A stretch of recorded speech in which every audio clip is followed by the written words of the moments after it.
Hello everyone, a very good morning and welcome to this live session on Quantitative Aptitude for your upcoming IBPS RRB PO and Clerk Mains Examination, right? The RRB Officer Scale 1 and RRB Office Assistants Main Examination, which are scheduled on 30th of September and I guess 14th October, if the dates are correct, right? So we are here to help you out with your preparation. Well, I'm sure the fact that you have already cleared the preliminary examination tells us that you are well aware of the concepts and you're thorough with all the basics, right? It's just that you have to fine tune your preparation in line with the main examination pattern. Now for both office assistants as well as officers scale 1, the pattern is the same. You've got 5 sections: quantitative aptitude, reasoning ability, English language, general and banking awareness, and computer awareness, right? You've got 40 questions per section, and I think you can score 50 marks in aptitude and reasoning, quantitative aptitude and reasoning, and 40 marks in English and general awareness, and 20 marks in computer awareness. So overall, you're going to face 200 questions across the 5 sections. Maximum that you can score is 200 marks. Of course, higher weightage goes for aptitude and reasoning and a little lower weightage for computer awareness, and you have 2 hours of time. So what is important is that, now that you've cleared your prelims exam, you should take as many mock tests as possible in the main examination pattern and get yourself tuned to it, right? You should be able to attempt as many questions as possible. In fact, you should be able to attempt 200 questions in that limited 2 hours of time, right? Questions are usually very easy, right? And IBPS RRB exams, the questions are not like very difficult, easy to solve, but you have to be really quick, right? And I think especially when it comes to the quantitative aptitude section, you have to be really quick with numbers, right? You can maximize your score here, right? There will be 40 questions. You can score 50 marks, and then you can score maximum out of it only if you are very good with numbers, right? And the only way to get good with numbers is to practice as much as you can, right? I've always told in every live session that I take, especially for quantitative aptitude, my funda is the same always, right? What is it? Play with numbers, right? If you cannot multiply 36 and 54 without paper, then you're not fit for these exams, right? If you cannot find out what is going to be the compound interest for 2 years, if the rate of interest is 5% per annum without putting pen on paper, then you're not fit for this exam, right? If you cannot find out what is going to be 16% of 2,400, or for that matter 3,250 without putting pen on paper, then you're not fit for this exam. I don't want to demotivate you guys, but believe me, the competition is always huge, and the only way to beat the competition and get ahead is to behave differently, right? You cannot be doing everything on paper like the majority and expect yourself to get fabulous results, right? It is not likely to happen. So guys, the idea is very simple: practice on numbers so that you can maximize your score in quantitative aptitude. Okay, now what are we going to do in this session today is solve questions from aptitude, quantitative aptitude, those typical questions that we get in RRB Officer Scale 1 and RRB Office Assistants exams, right? So I've got a list of questions here. These questions have been chosen from our All India mock exam, which was conducted last weekend, right? And other practice papers that we have. So I'll present the questions to you one after the other and then give you some time to try it out, post which we will discuss the solution. Okay, should we start? Alright, so let me quickly present the first question to you all, and that is on your screens here. Questions are actually easy. Avoid writing pen, on paper, right? You will get the answers without doing much of paperwork, and I think that's what you should try to focus on, right? Getting the right answer is not important. Getting the answer without doing unnecessary stuff is what is going to matter here. So the first question on your screens now. Look at this. What does it say? Average of X observations is 30, average of X other observations is 33, and the average of remaining X observations is 42. Average of all the observations is. Tell me what's going to be the answer. I think this is a 10-second problem, right? It should not take more than 10 seconds for you to crack this. Okay, answers have started coming in. While many of you have marked option 4 cannot be determined, I can see Imranul, Chris Gale, and Vijay Lakshmi, and Nayak and others marking option 4, but let me tell you, cannot be determined is not the answer, right? Your understanding, I assume, is that x is not known to us, right? The value of x is not known to us, and that is the reason answer cannot be determined. But let me tell you guys, the x variable here is common in both numerator and denominator, and that gets cancelled, right? I'll tell you how to deal with this. He says average of x observations is 30. So what is the sum of those 30 observations? See, an observation here is nothing but number, right? Value. So there are 30, x values, average is 30. So what will be the sum of those x values? 30x. You know that sum is equal to average into the number of observations, so 30x. Similarly, there are another x observations and their average is 33. So what is the sum of those observations? 33x, right? Average into the number of observations. And likewise, in the last case, it is going to be 42x. So we know the sum of first x values, the sum of second set of x values, and the sum of third set of x values. The total of all these is going to be 30x plus 33x plus 42x. Now he's asking us to get the sum of, the average of all observations. What is average? Average is equal to total of all the values divided by total number of values. Sum of all the values, which is 30x plus 33x plus 42x divided by all the values. What is the total number of values? X plus x plus x. Yes or no? X plus x plus x. 3x. Simplify this now. So 30 plus 33 plus 42, or maybe you know that the denominator is going to be 3x. See, x anyway gets cancelled. So overall what you're left with is 30 plus 33 plus 42 divided by 3. Right? 63 plus 42 is 105. 105x divided by 3x. So x and x gets cancelled. 105 by 3 is 35. So your answer to this question has to be option 2, 35. Option 2, 35 is the answer. A very simple question. Sum of all the values by the number of values is going to be the average. Let me take up the next question. The next question is on your screens here. Due to reduction by 10% in the price of sugar, right? Due to reduction by 10% in the price of sugar, a person is able to buy 2 kg more for rupees 480. Find the reduced rate per kg of sugar. Find the reduced rate per kg of sugar. Again, interesting question and a popular question actually, right? We have faced such questions many times in the past. So you should know how to crack this. Again, I would say not more than 10 seconds. In fact, lesser than that. Due to reduction of 10% the price of sugar, a person is able to buy 2 kg more for rupees 480. What is the reduced price per kg of sugar is the question. I can see many of you marking the answer as option 3, rupees 24 per kg. Mahavir on the other hand has got 40 per kg, which is option 2. Yeah, and there are others also who've got 40 as the answer here. Well, time is up. Answer has to be 24, and this is one such question where you need not put pen on paper. Ideally by the time you finish reading the question, you should know what the answer is. Understand the simple funda. What does it say? Due to reduction by 10% in the price of sugar, a person is able to buy 2 kg more for rupees 480. So what is the scenario? Let's say I'm the person.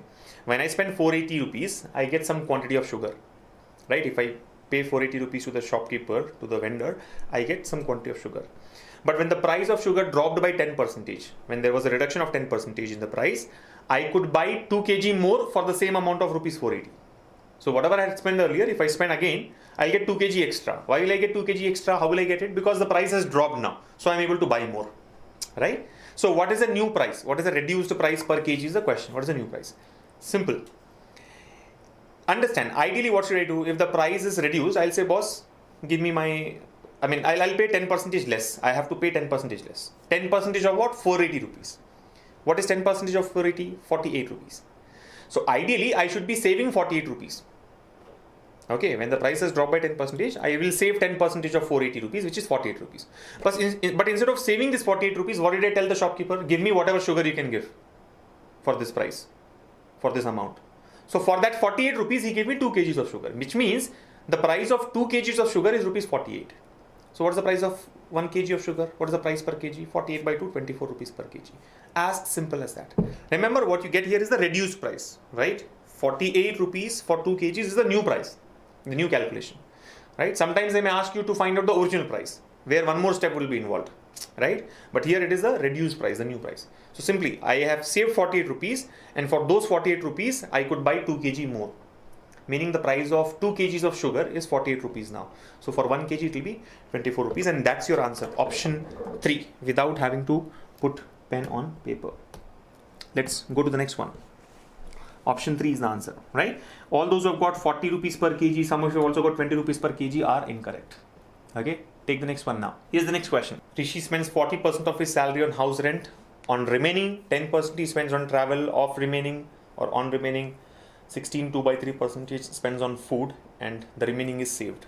If he saved 2250, what amount did he spend on food? Now this is, a question on salary spent, but actually all you have to do is just play with those numbers. Got the answer? 450. Okay, I think you will need a little more time in this one. 450 is what Nilab and Shubham have got, and Sivapriya has also got 450, waiting for others. Many others have actually got 450. Mahavir, Trivedi, Sharmila, Pravi. Okay, here we go. So what does it say? Rishi spends 40% of his salary on house rent. On remaining 10% he spends on travel. Of remaining 16 2/3% is spent on food, and the remaining is saved. If he saved rupees 2250, what amount did he spend on food, right? How much did he spend on food? Simple. The salary is 100%. Total is always 100%. Now, how much did he spend on house rent? On the house rent, he had spent 40%. If 40% is spent, the remaining is 60%. So on that remaining, out of that remaining, 10% was spent on travel. So how much did he spend on travel?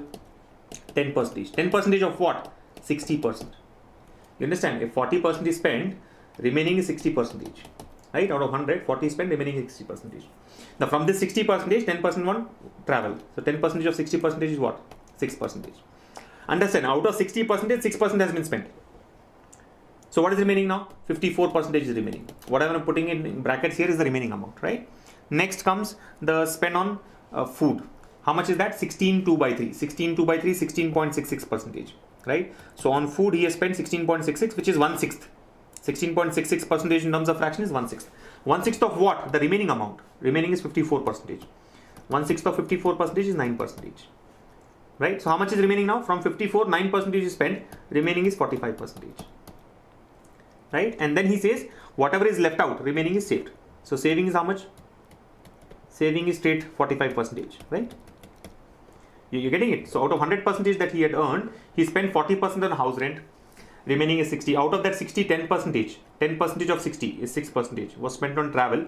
Remaining is 60 minus 6, 54. Then on food, he has spent 1/6 of this remaining 54, which comes out to be 9%. So now the remaining amount with him is 54% minus 9%, which is 45. That is nothing but his savings.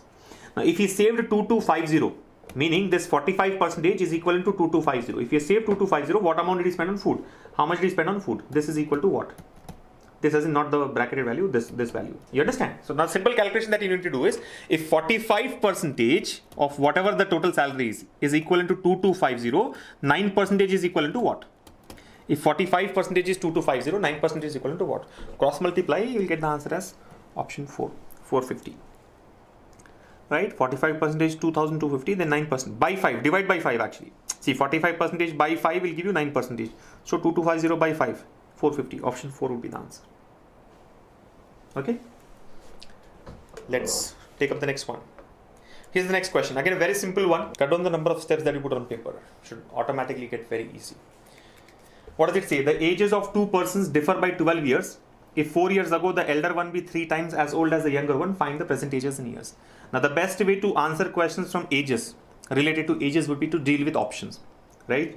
Certain conditions will be given to you in the questions. Just see which options satisfy those conditions.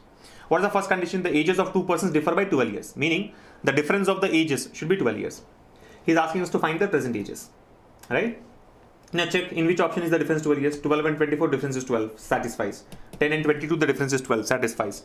15 and 27, difference is 12, satisfies. 17 and 29 also, the difference is 12. So this condition is satisfied by all the 4 options. So we'll have to check the second condition. Now what is the second condition? If 4 years ago, the elder one be 3 times the younger one. The elder one was 3 times as old as the younger one. Meaning, if you go back 4 years, then the elder person was 3 times as old as the younger person. What are the present ages? Now understand that the question here is about present ages. What is the present ages? Meaning all the options here have got their present ages. All the options here are with respect to their present ages. So if the present ages are 12 and 24, what will be the ages 4 years ago? 8 and 20. Yes or no? Minus 4, minus 4. Present age is 12. 4 years ago, 8 years. Present age is 24. 4 years ago, 20 years. Similarly, if the present ages are 10 and 22, what will be the ages 4 years ago? 6 and 18. 10 minus 4, 22 minus 4. Here it will be 11 and 23 and so on. What we know is 4 years ago, one person's age was 3 times the second person's age. One person's age was 3 times the second person's age. Check. Is 23 times 8? No. Is 18 3 times 6? Yes. Option 2 is the answer. 18 is equal to 6 into 3. 23 and 11, the ratio is not 3:1, right? It's not 3 times. So option 2, 6 and 18 will be your answer. Okay. So do not write any steps. Do not try to write those equations unless it is really required. See, the same question can also be solved by writing 2 equations. Elder person's age is E years. Younger person's age is Y years. So E minus Y equals to 12. E minus 4 is equal to 3 times of Y minus 4. And then maybe you can solve those 2 equations. But why do we have to do that? It's not required at all. Just play with the options and find out which one satisfies. Okay. Take the next one. The salaries of Ramu, Raju and Raghu are in the ratio of 2:3:5. If the increments are 15%, 10% and 20% on their salaries, what will be the new ratio? Simple, just increase the respective values by the given percentage. So the new ratio will be 2 plus 15%. You should be doing it mentally. 2 plus 15% will be 2.3. 3 plus 10% will be 3.3. And 5 plus 20%. 5 plus 20% will be 6, right? 15% of 2. 15% of 2 will be 0.3. Again, this calculation is what is important, right? If you cannot find out 15% of 2 mentally, orally, then it's difficult. 15% of 2 is 0.3. So 2 plus 0.3 is 2.3. 10% of 3 is 0.3 again. So 3 plus 0.3 is 3.3. 20% of 5 is 1. 20% is 1/5. 1/5 of 5 is 1. So 5 plus 1 is 6. So the ratio is 2.3 to 3.3 to 6, or 23, 33, 60. 23, 33, 60, option 3. Okay, try this one now.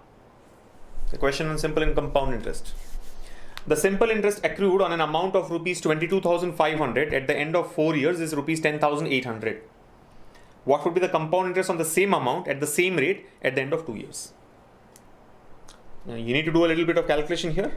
I'll leave you with this for 1 minute. Let's see how many of you get the right answer. Simple interest on an amount of 22,500 at the end of 4 years is 10,800. What would be the compound interest on the same amount at the end of 2 years? 5724, option 2. I think most of you have got 5724. All right, let's take it up. The simple interest accrued on an amount of rupees 22,500 at the end of 4 years is rupees 10,800. Meaning this is the principal amount, 22,500, right? This 4 years is the time period, right? And 10,800 is the simple interest. So we know the principal amount, the time period, and the simple interest. Can you find out the rate of interest? Yes. So the first step would be to find the rate of interest, if this is the simple interest condition. Then what would be the compound interest on the same amount, meaning the same principal amount at the same rate, whatever rate we get here in this case, at the end of 2 years. The new time period is 2 years. So first and foremost, let us work on finding out the rate of interest. You know what is the formula for simple interest, right? PTR by 100. Right? PTR by 100. So just use SI equals to PTR by 100 and get the value of R. Or you can do the calculation mentally also. See, all you have to find is 10,800 is what percentage of 22,500. Right? The total simple interest will be 10,800 is what percentage of 22,500. Okay, and then based on that, whatever interest you get, you divide by 4 to get the yearly rate of interest. Right? So that calculation needs to be done. Or you can simply say 10,800 is equal to 22,500 into 4 into R by 100. So the calculation is your lookout. R would come out to be what? I mean, I am not used to this calculation. I'll rather go by percentage. So 22,500, right? 10,800. So that will be 2,250 into 4 is 9,000, and then we have 1,800. So that's gonna be 48%. 48% by 4 is 12%. So R comes out to be 12%. 12% per annum. The rate of interest is 12% per annum. Then we have to find out the compound interest on the same amount at the same rate of interest. Now, if you have gone through our videos, you would know how to get the calculation of compound interest, right? CI, compound interest, is given by effective rate of interest. A plus B plus AB by 100. No need to use the formula P into 1 plus R by 100 whole to the power of T. That calculation is not required. A simple and straightforward way of calculating compound interest is to go by the effective percentage concept. A is the rate of interest for the first year, B is the rate of interest for the second year. Now I know that the rate of interest is 12% per annum and it is fixed. It is fixed at 12% per annum, meaning first year, second year, third year, every year, the rate is going to be 12.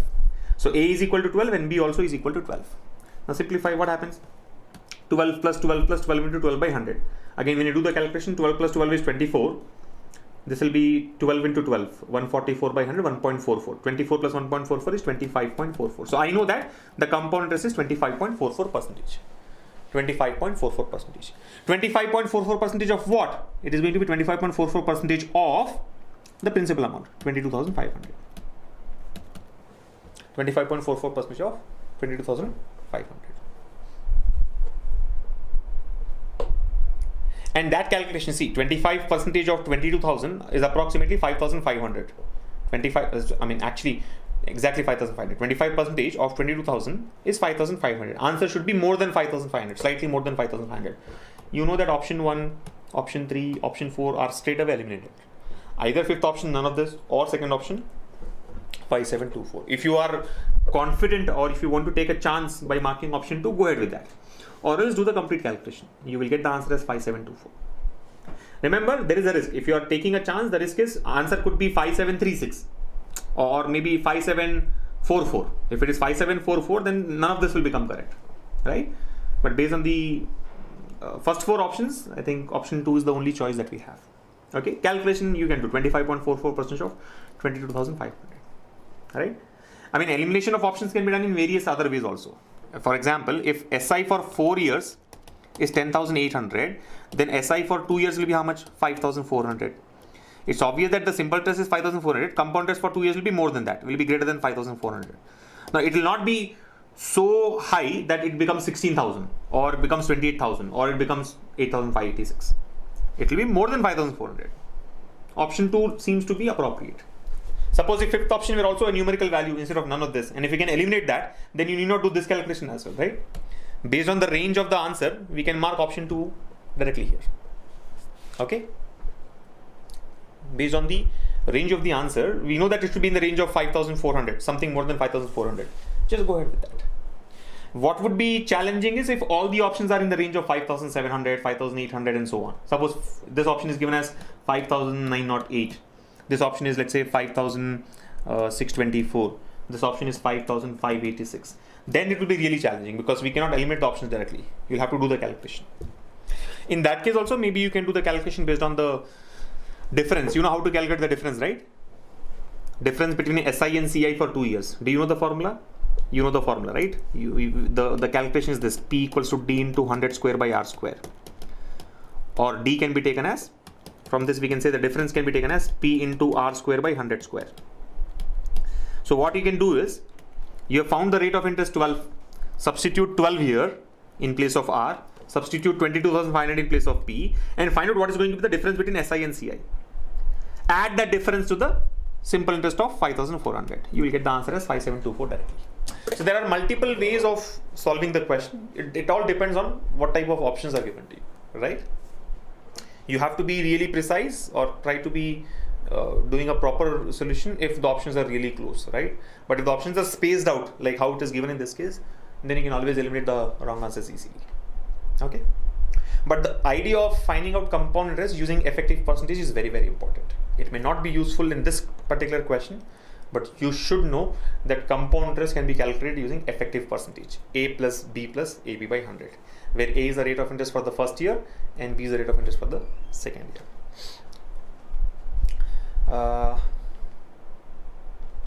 I think let's all these are simple calculation questions actually, percentages, partnerships, mensuration, time and distance, time and work, etc. Try this one on permutations and combinations. A basket contains 4 red, 5 blue and 3 green marbles. If 3 marbles are picked at random, what is the probability that either all are green or all are red?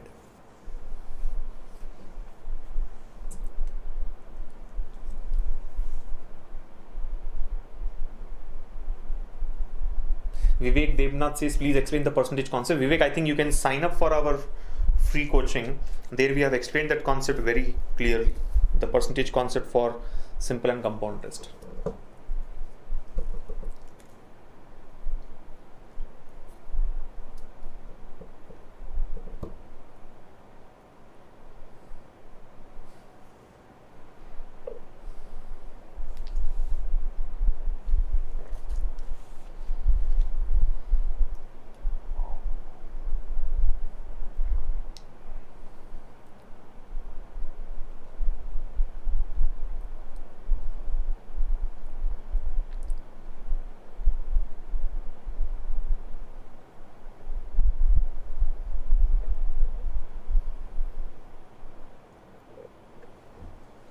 Got it? Option 4, did you all get 1 by 44? Sayod says it should be 7 by 12.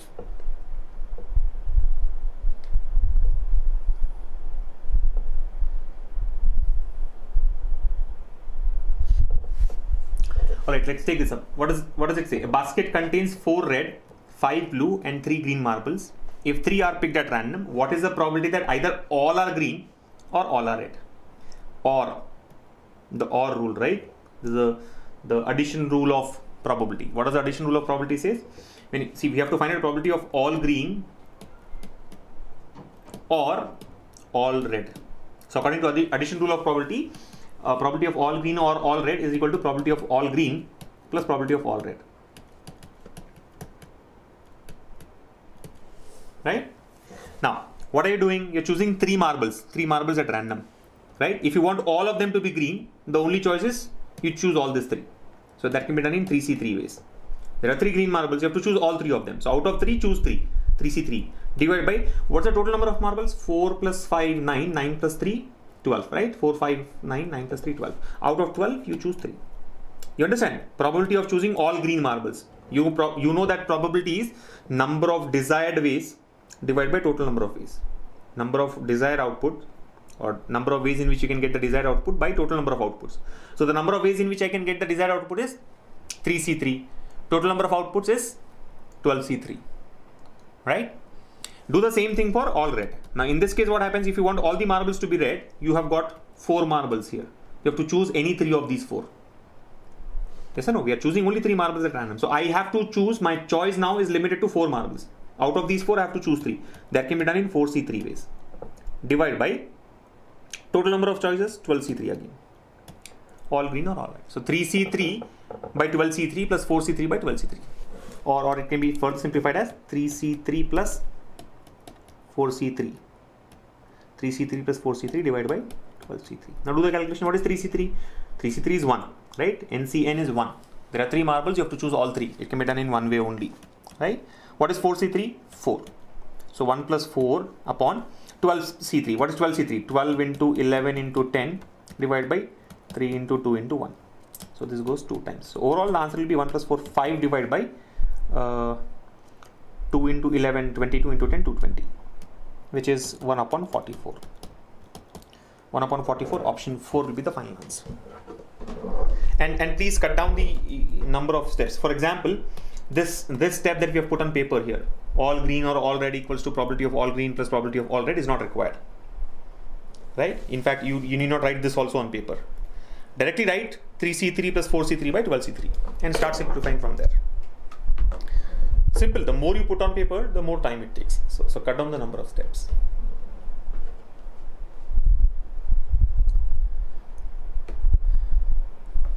Okay, so there's some confusion here.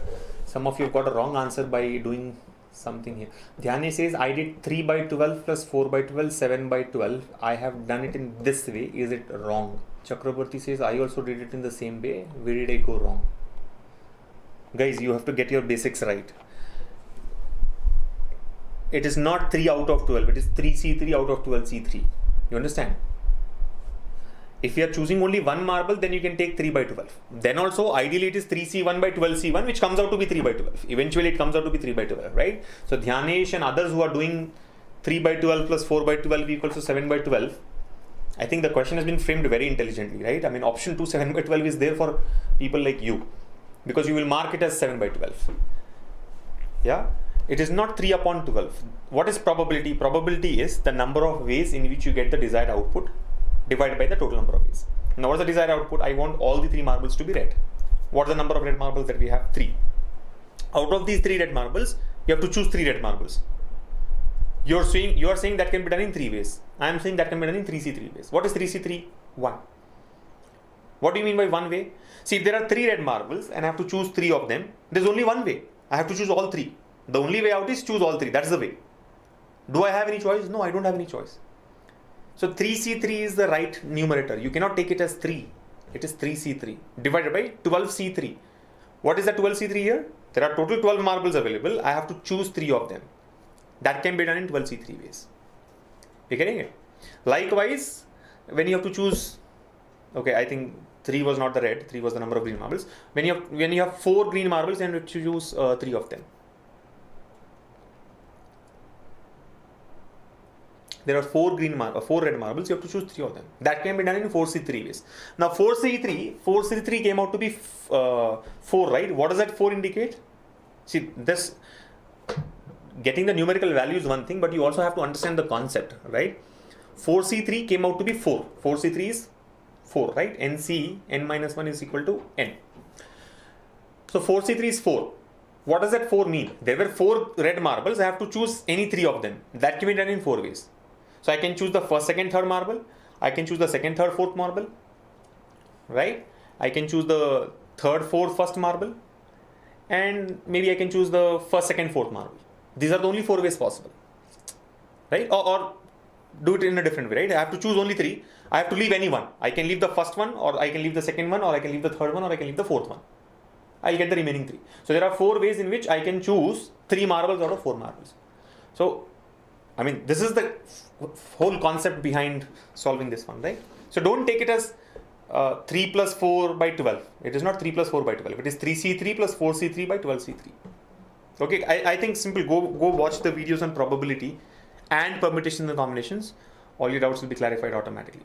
It's a simple one. Don't get confused. Should we move on to the next question? Okay, here's the next one. This is on allegations and mixtures. The amount of water in milliliters that should be added to reduce 9 ml lotion containing 50% alcohol to a lotion containing 30% alcohol. Try it. How much water should be added to reduce a 9 ml lotion which contains 50% alcohol to a lotion that contains 30% alcohol? Got it? There are 2 ways to solve these questions. Either go by the allegation rule or simply write an equation and get the answer. 6 ml, did you all get that? Option 4? Yeah. I think most of you have got 6 ml, right? In fact, all of you have got 6 ml so far. Good. Let's take this up.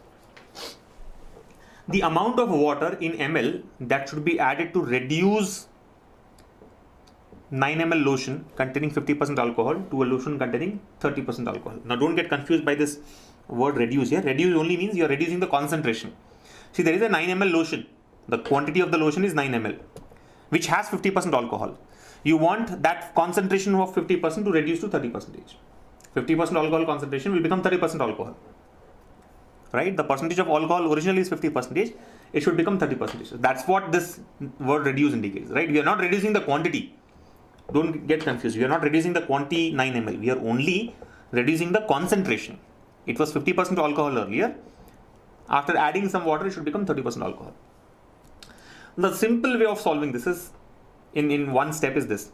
We know that the quantity is 9 ml, which and it contains 50% alcohol. So what's the quantity of alcohol?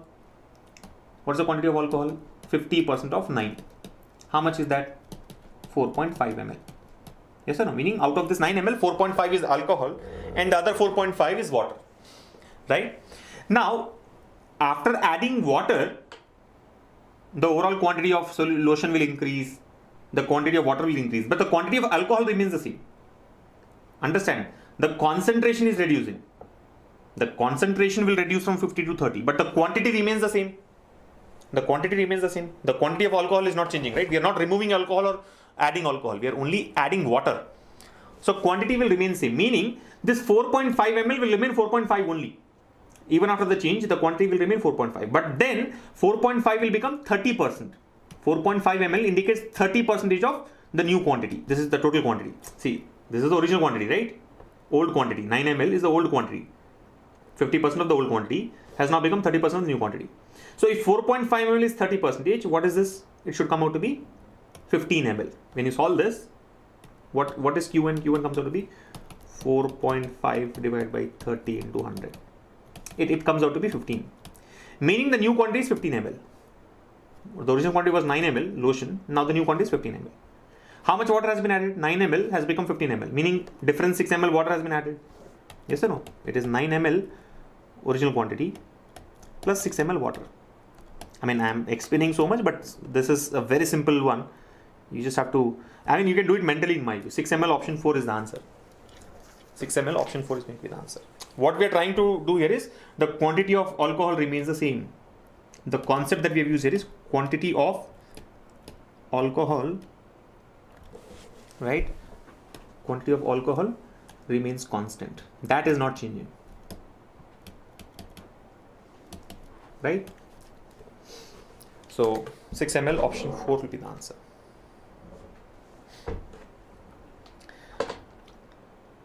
Okay, one question from time and work, and then we'll move to some questions on simplifications and approximations. Here we go. This is a question. Try this out. 8 men can complete a work in 14 days. They started the work, and after 2 days, 2 men left. In how many days will the work be completed by remaining men? Now, I'll tell you what smart students would do, right? You see, we know that 8 men can complete a work in 14 days. 8 men can do it in 14 days. They started the work, but after 2 days, 2 men left. In how many days will the work be completed by the remaining men? In how many days will the work be completed by the remaining men? See, try to understand.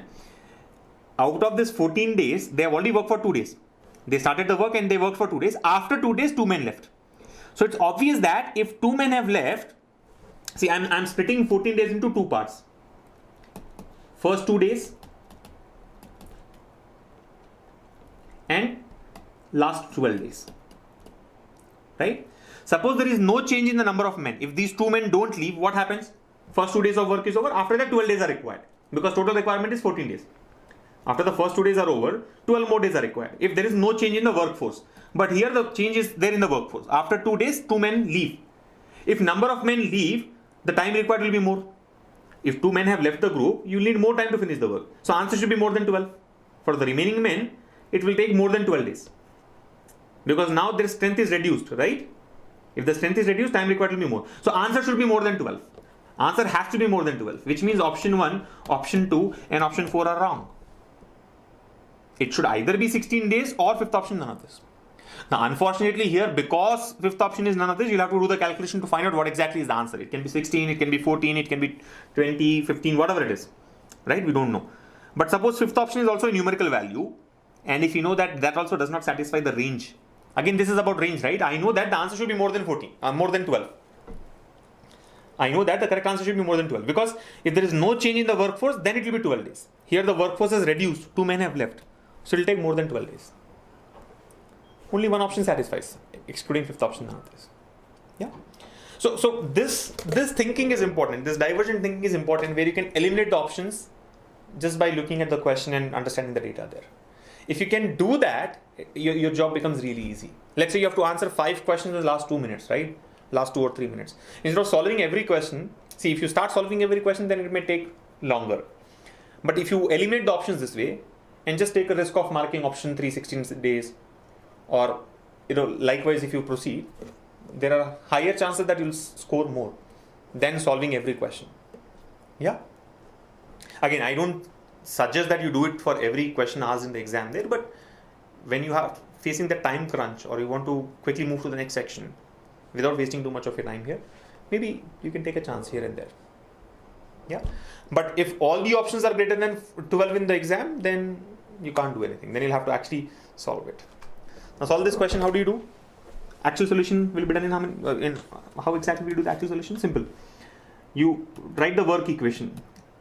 8 men can do in 14 days. So the work is 8 into 14, right? You know that the work is equal to number of men to number of days. This should be equal to, they started the work, meaning 8 men work for 2 days without any change. After that, 2 men left. So now there are only 6 men. For how many days should they work? As simple as that. 8 men work for 14 days to complete the total work. Now they started the work actually, they worked only for 2 days. So 8 men work for 2 days. After that, 2 men left. So if 2 men have left, there are only 6 men remaining now. These 6 men will take how many days to finish the work? Simplify.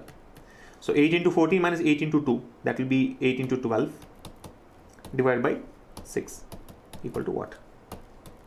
8 to 16. Option 3 is the answer. See, actual solution also doesn't take more than 10-15 seconds, but you should be able to eliminate the options easily. You should have that idea of eliminating the options. Calculation is very, very important. Should we move on to the next one now? Okay, let's take up a few questions on simplifications. Again, easy ones, but many of us make it complicated or time consuming by the procedure that we follow. So try to cut down the number of steps and then keep it easy. So we'll solve 2 or 3 simplifications questions, and then there is a question on data interpretation, which we will take up towards the end. So here's the first question on simplifications. Quick, got the answer? Simple, find out what comes in place of question mark. Now read it properly, right? The bottommost principle has to be followed very strictly, otherwise you may, commit unnecessary errors. So the denominator is what? 13 times 13 minus 156. So 13 into 13 is 169. 169 minus 156 will be 13 here. So the denominator comes out to be 13. Now this is like this: 5 plus question mark into 19 minus 15 minus 7 is minus 22. Divided by denominator is 13 equals to 6. Simplify 13 into 6 is 78. 78 plus 22.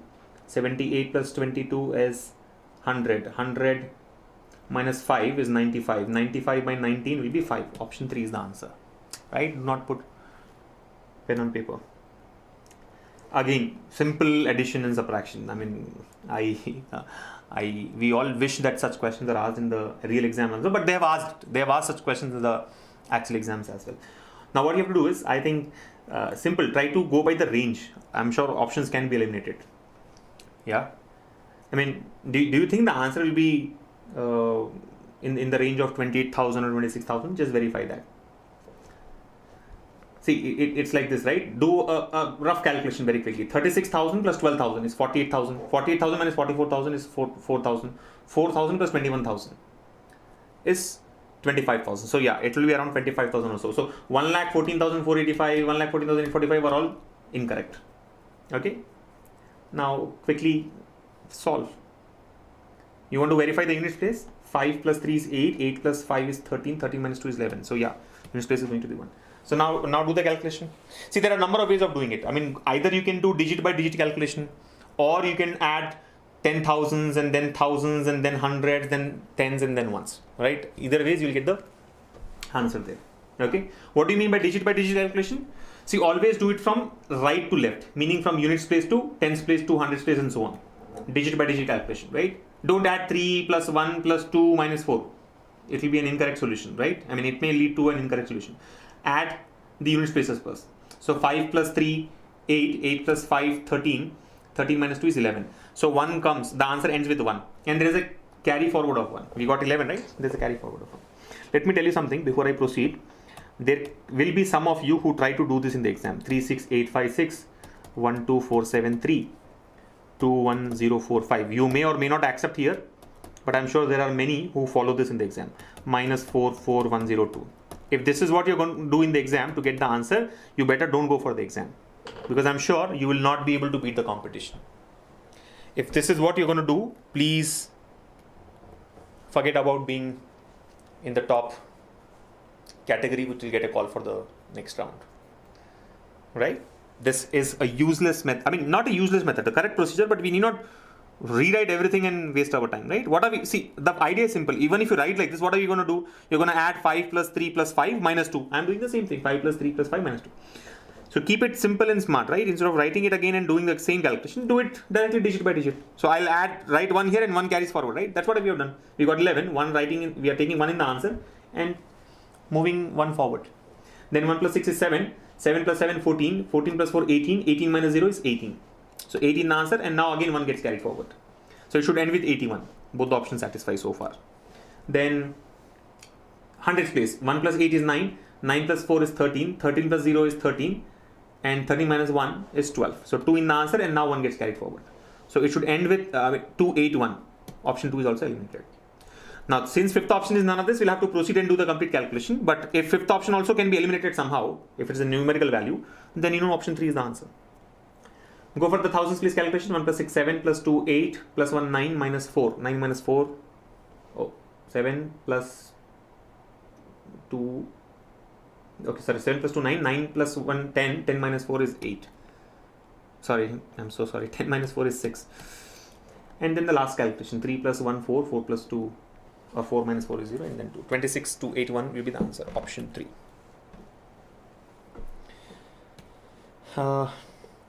Similar calculation with decimals here. Do digit by digit again. If you don't want to deal with any complexity, just do digit by digit calculation, right? But remember, move from right to left, move from units place to the higher values.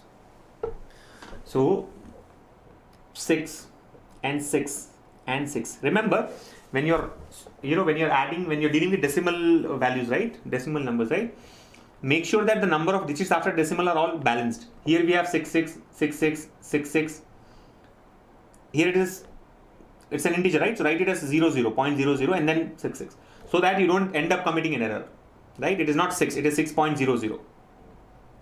Technically it is the same, 6.00 and 6 is the same, but when you're adding digit by digit, it comes handy. So 6 plus 6 plus 6 plus 0 plus 6. That's how you should do it. Or if you can do the decimal calculation easily, 0.66, 0.66, 0.66, you know, will be 1.98, and then 0.66 will be 2.64. You know, all are 0.66, right? So that's another easy way of doing it. 4 into 0.66. That is going to be 2.64. So the answer should end with 0.64. 0.64, 0.64, 0.64. This is eliminated. Now add the remaining things. 666, 66, 6, 6. You're able to follow. What we are doing here in every calculation is breaking it into parts and then doing it individually. Okay. So do the calculation, right? I mean, 660 plus 60 is 720, 720, yeah. Then add the unit spaces, 6 plus 6 plus 6 plus 6, 24. 720 plus 24, 740. 744 plus 2.64, 746.64.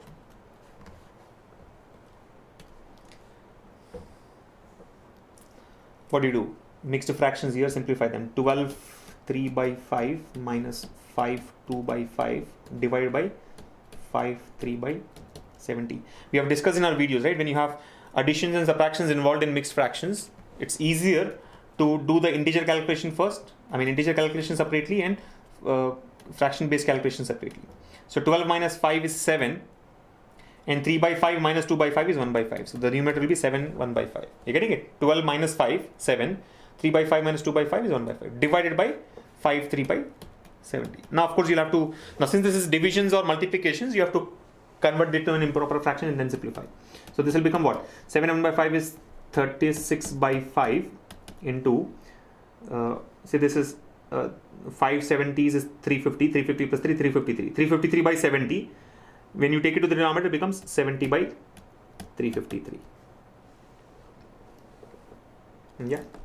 So 350 is all there. Simplify now. This goes how many times? 14 times. So 36 into 14. 36 into 14. So 360 plus 144. That will be 504 by 353. So 1 point something actually. Right? I can say 1. I mean, you understand? 350. 504 should be split as 353 plus what? 353 plus what will give you 504. So I think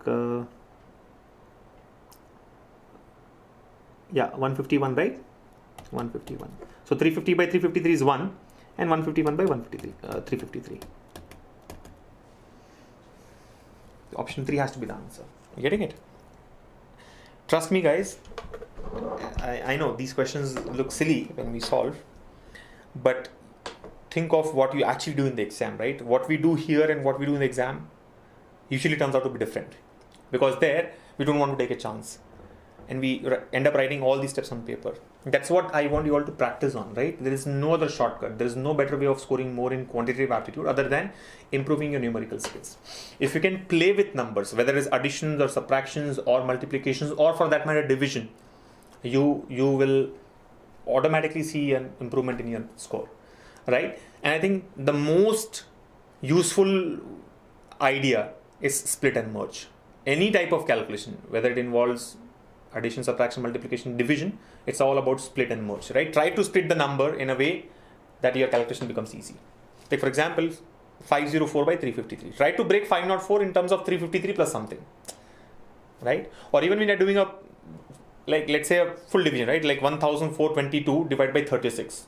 Randomly, right? 1422 divided by 36. Now I think what I would do is 1440 minus what did I say, 1422, right? So 1440 minus 18 by 36. 1440 by 36 is 40, 18 by 36.5, answer will be 39.5. Believe me, I am doing the calculation on the spot. Don't be under an impression that I had already practiced this one and just throwing it here. No. 1440 by 1422 by 36 is the calculation. Why did we break 1422 as 1440 minus 18? Why not 1400 plus 22? Or why not 1000 plus 422? Because I know that 36 into 40 is 1440. 36 into 10 is 360. Into 20 is 720. 720 into 2 is 1440. You getting it? It's a very, very simple hack. You just have to break the numerator in terms of the denominator. In terms of a multiple or a submultiple of denominator. And then things become easy.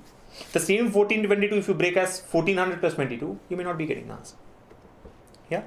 Likewise, let's say what is 1536 by 36, for example, 1536. Now don't start cancelling by 2, right? 1536 by 36. So 718 by 18 or 359 by 9 and so on. No, that's the most time consuming way of doing a division, right? I mean, usually we were taught that when you remove the common part in both numerator and denominator, it becomes easy. Yes, it does become easy, but removing that common part is going to be time consuming, which we cannot afford in the exam.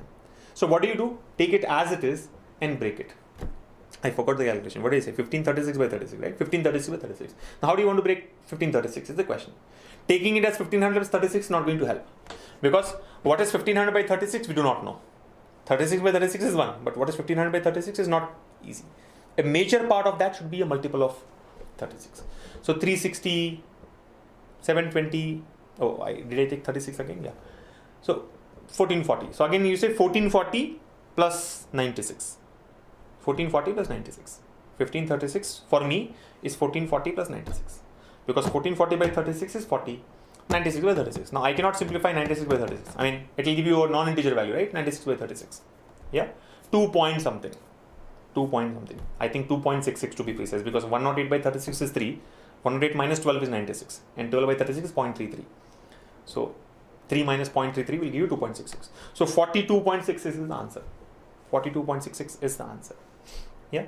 So what I am trying to tell you is, if you can practice on your numbers on a daily basis, you just have to choose numbers randomly and practice. Things will automatically get easy.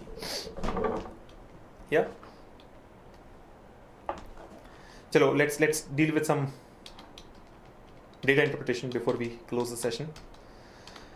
Yeah, I have only one question here. We'll meet again, and I think I have been looking at some comments here. Some of you want us to take more, augment the level and increase the difficulty level of the questions. For that, you have to join our IBPS PO sessions or IBPS clerk sessions, right? We are dealing with an RRB examination.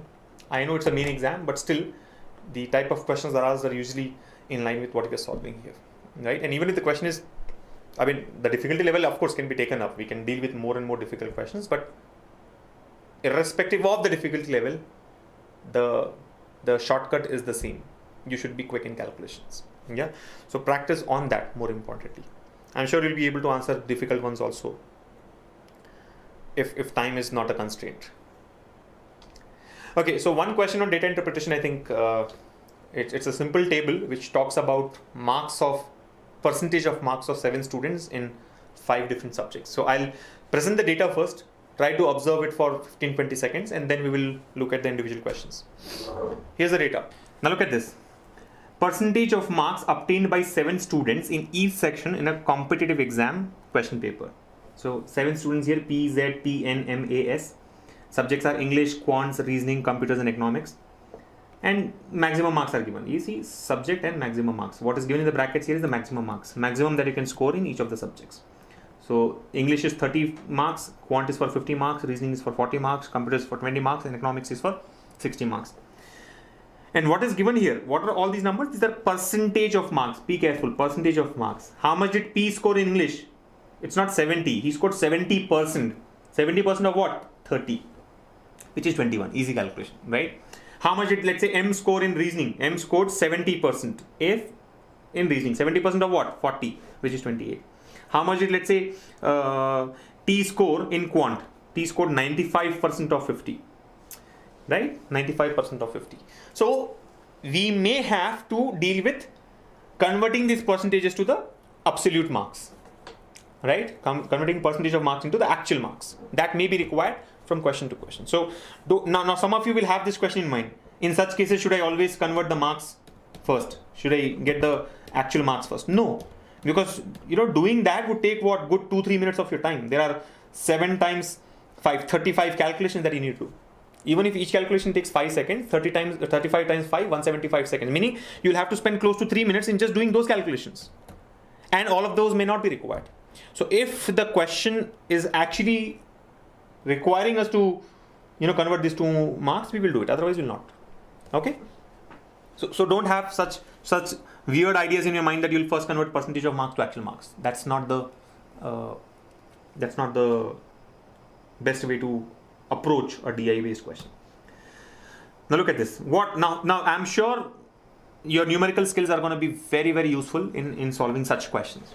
Look at this one. What are the total marks obtained by N in the examination? Total marks obtained by N in the examination. So you have to do this particular calculation. Now you can't add the percentages directly. You have to convert the percentages to actual marks and then find out the total marks. 70% of 30. You're getting it? So what you'll have to do now is convert this percentages to actual marks. 70% of 30 is 21. 88% of 50 is going to be 44. 75% of 40 is 30. 70% of 20 is going to be 14. And 80% of 60 is going to be 48. Add these and we'll get the answer. If I go by units place, it will be 1 plus 4, 5, 5 plus 4, 9, 9 plus 8, 7. Answer should end with 7. 3 options end with 7 here. Anyway, let's do the calculations. 21 plus 44 is 65. 65 plus 30 is 95. 95 plus 14 is 109. 109 plus 48 is 147. Sorry, 157. Option 2 should be the answer. Simple. There's nothing else to be done.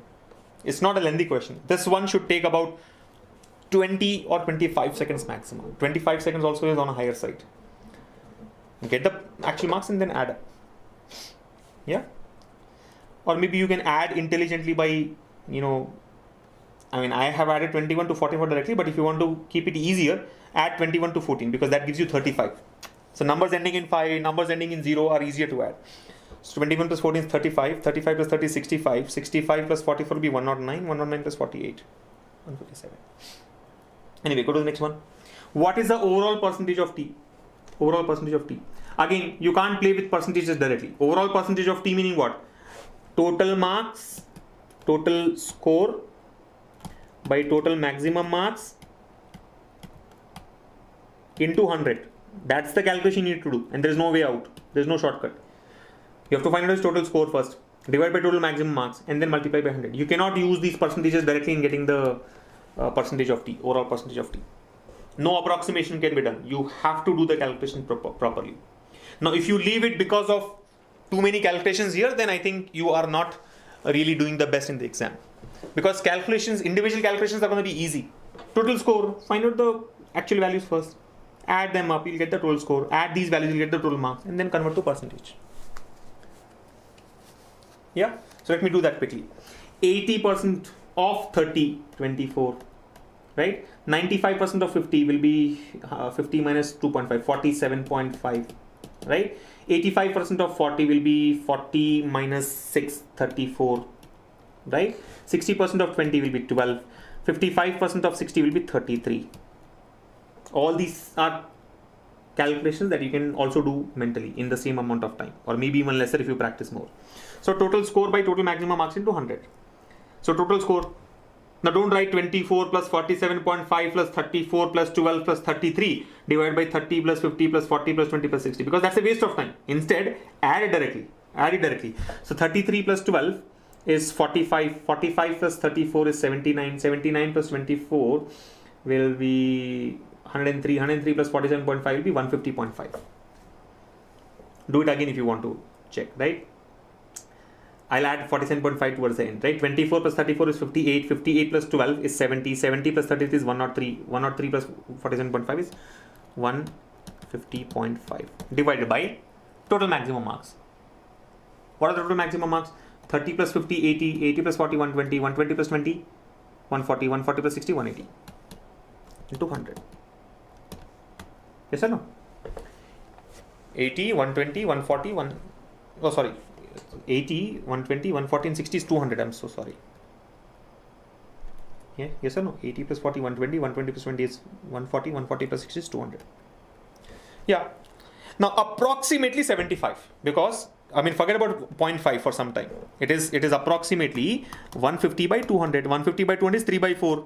3 by 4 is 75. It should be slightly more than 75. Slightly more than 75%.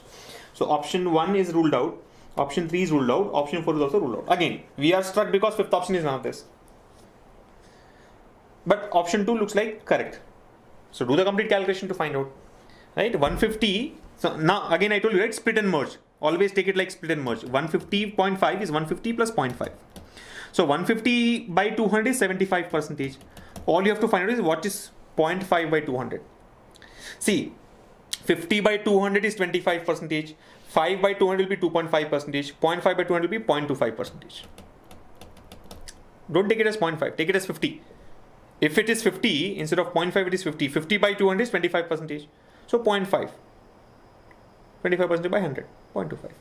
75 plus 0.25, 75.25. Somebody is asking me, why can't we take the average of percentages? Taking the average of percentages is not wrong. It is stupid. Remember the basics. Percentages cannot be added. What is 30% plus 40%? Nobody knows. Cannot be determined. You're getting it? Because 30% is for 30 or 30% is for 40 marks, 40% is for let's say 60 marks. 30% of 30 or 30% of 40 plus 40% of 60 cannot be added. When can percentages be added? When both the percentages are referring to the same total value. You're getting it? 30% plus 40% is not 70%. 30% of 60 plus 40% of 60 is 70% of 60. Percentages cannot be added or subtracted. Basic concept. You cannot add percentages. You cannot subtract percentages. You can do that only if all the percentages are with respect to the same value. Yeah? You have to do this. There's no shortcut. Guys, there is no shortcut. If you are assuming that there's a shortcut available, no. The only shortcut, if this you think is time consuming, then there is a better way. Don't solve it. Go to the next one. Don't touch this. You read the question, you know that, okay, there are so many calculations to be done, move to the next one. That would be intelligent. If you are skipping this in like 2 seconds, you are intelligent. If you are thinking there can be a better way, no. Either skip it or solve it this way. And solving it this way also is not going to be time consuming. 40-45 seconds in my view. Look at the next one. Find the difference between P's marks and M's marks. Difference is difference between P's marks and M's marks. Meaning you have to find out the total marks of P first, then find out the total marks of M, and then take the difference of their marks.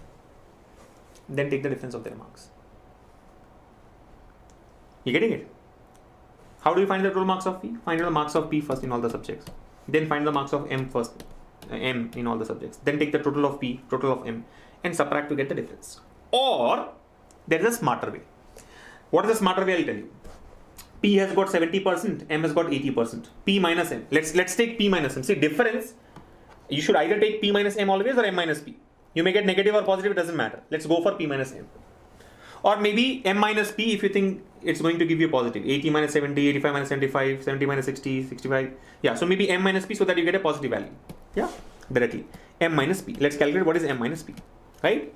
Now, instead of calculating P's marks separately and then M's marks separately and then taking the difference, I'll directly take the difference of percentages. See, 80 minus 70 can be done. A few seconds back, I told you percentages cannot be added or subtracted, but they can be added or subtracted when they are referring to the same value. Here, 80% is for 30, 70% is also for 30. So instead of calculating 80% of 30 and then 70% of 30 and then subtracting, I'll directly take 80 minus 70. What is 80 minus 70? 80 minus 70 is 10. 10% of 30 is 3 marks. 85 minus 75. M got 85%, P has got 75%. 85 minus 75, 10%. 10% of 50, 5 marks. 70 minus 60, 10% again. 10% of 40, 4 marks. 65 minus 50, M has got 65%, P has got 50%. What is the difference?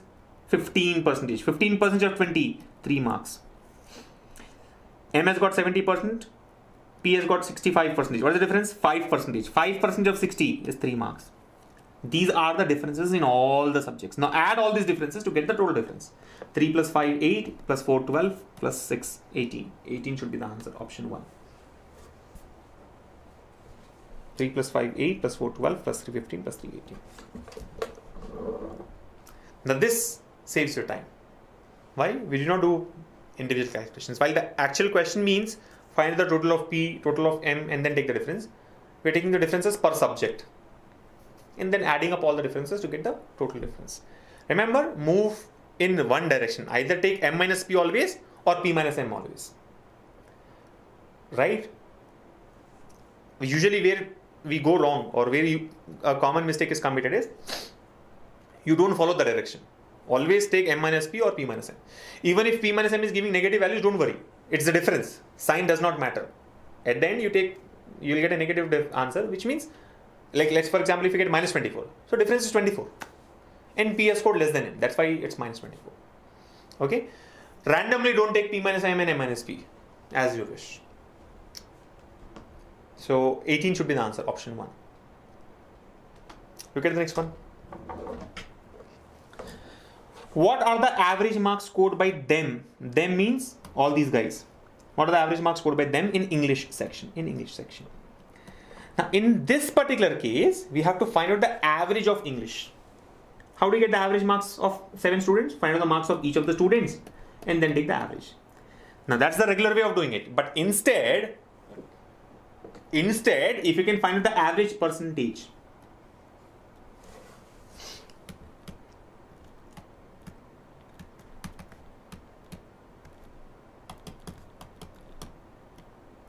I mean, don't learn it like a shortcut formula. You should understand the concept.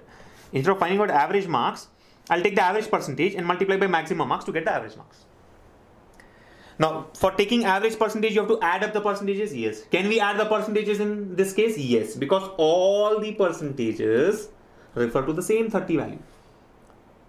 Suppose this is what are the average marks scored by N, then we cannot add the percentages because all these percentages refer to different values. So horizontally you cannot add the percentages. Vertically you can add the percentages. Again, don't learn horizontal and vertical as a shortcut here. Vertically you can add because all these column wise values refer to the same 30 marks. Row wise values refer to different marks, 50, 40, 20, 60 and so on. So what will a smart person do? He will not find out the marks of each student in English and then take the average. He'll find the average percentage and multiply that average percentage with 30. Do that now.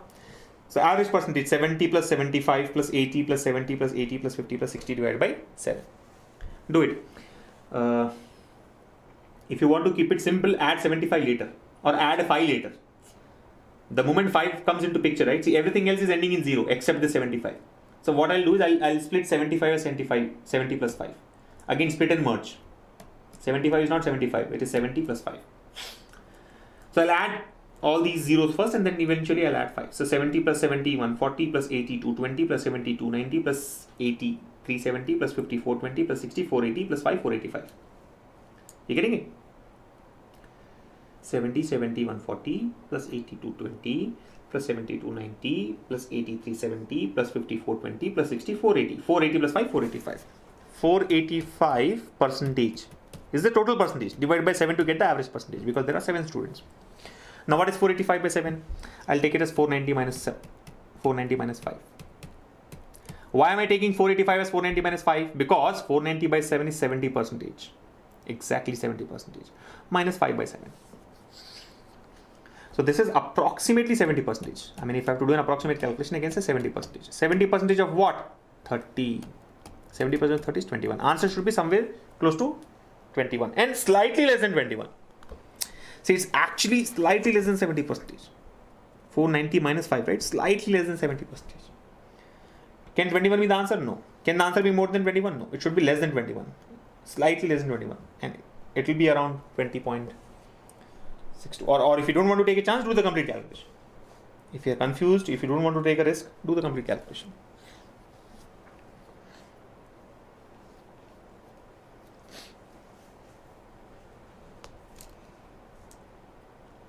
Are you able to follow? Average marks in English is the average of marks, but take the average percentage, multiply by maximum marks. Average percentage comes out to be approximately 70. Maximum marks 30. This is approximate calculation. Again, I'm repeating, we got 485. 485 by 7 is around 70, slightly less than 70. Or just do this. I mean, if you want to get the precise answer, right? You have done 70% of 30, then do 5 by 7 percentage of 30.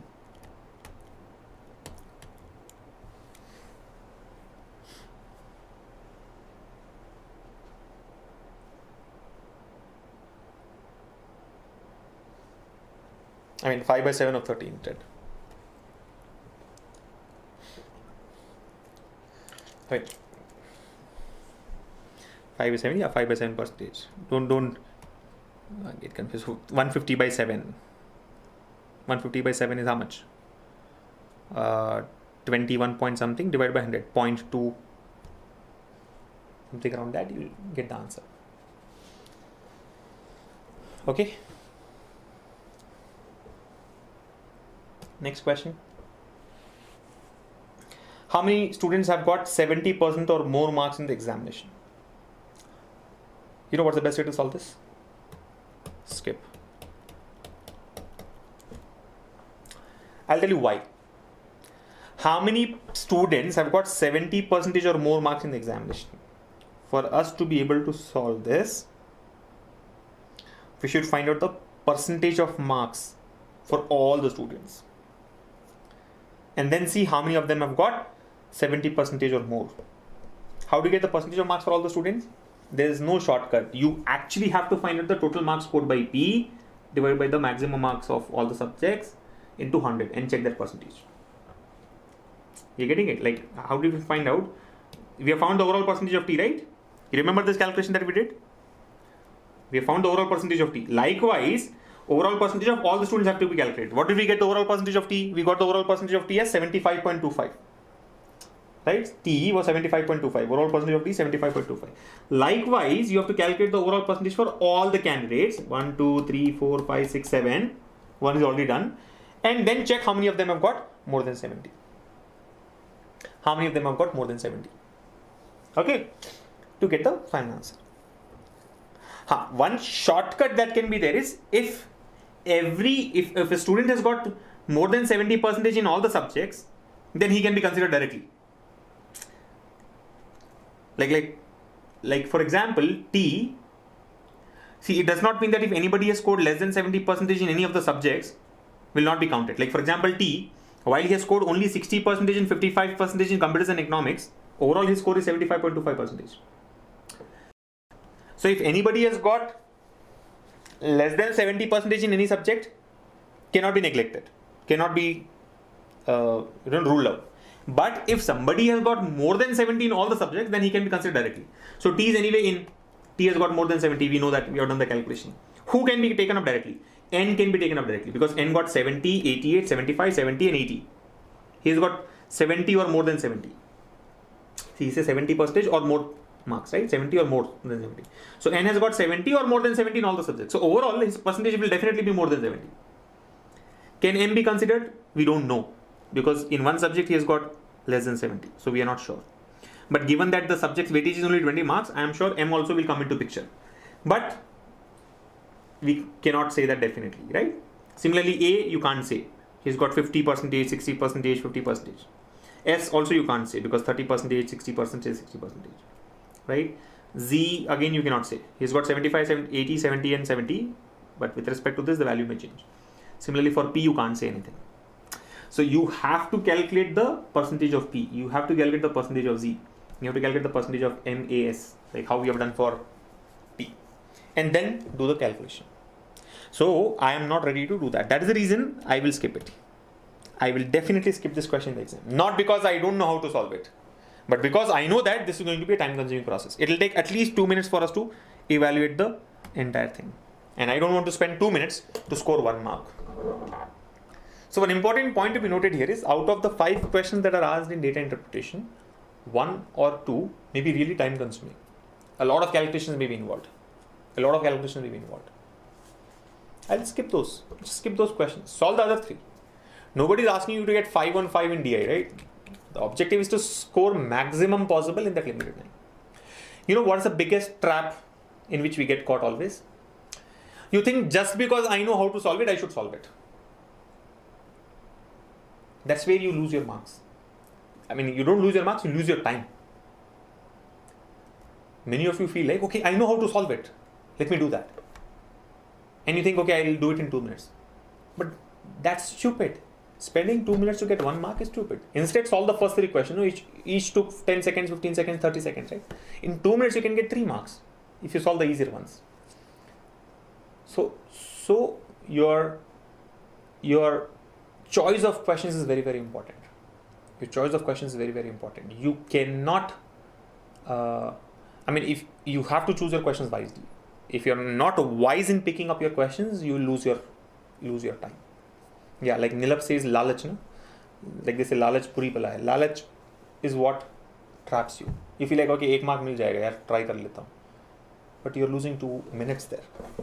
So always evaluate, is it worth solving, right? Only if you think it's worth solving, then do it. Otherwise, skip. See, when it was for one person, we did it. Although it took time, we did it because it was 30 seconds, 35 seconds. For TV calculator, right? 75.25%. Because I know I can do one person's calculation in about 30 seconds. But doing it for 7 persons will take 7 times 30, 210 seconds. I don't have that much time. Yeah. So evaluate whether you really need to solve it or not. Does it make sense to solve that question? And only then proceed with it. Again, your evaluation need not take 10 seconds. If you're sitting there and evaluating for 10 seconds, 15 seconds, 20 seconds, that's a waste of time. Okay. So important, I think, choose your questions wisely, especially when it comes to the reasoning section. But even in aptitude, when you're dealing with data interpretation or simplifications or number series, you have to be very wise and quick in picking up your questions. And I would close the session with the same thought. You have to be very, very strong and quick and sharp in your calculations, right? You should be able to do 90% of the calculations without using pen and paper. Only then you'll be able to maximize your score. If it is about clearing the cutoff, all of us can do it.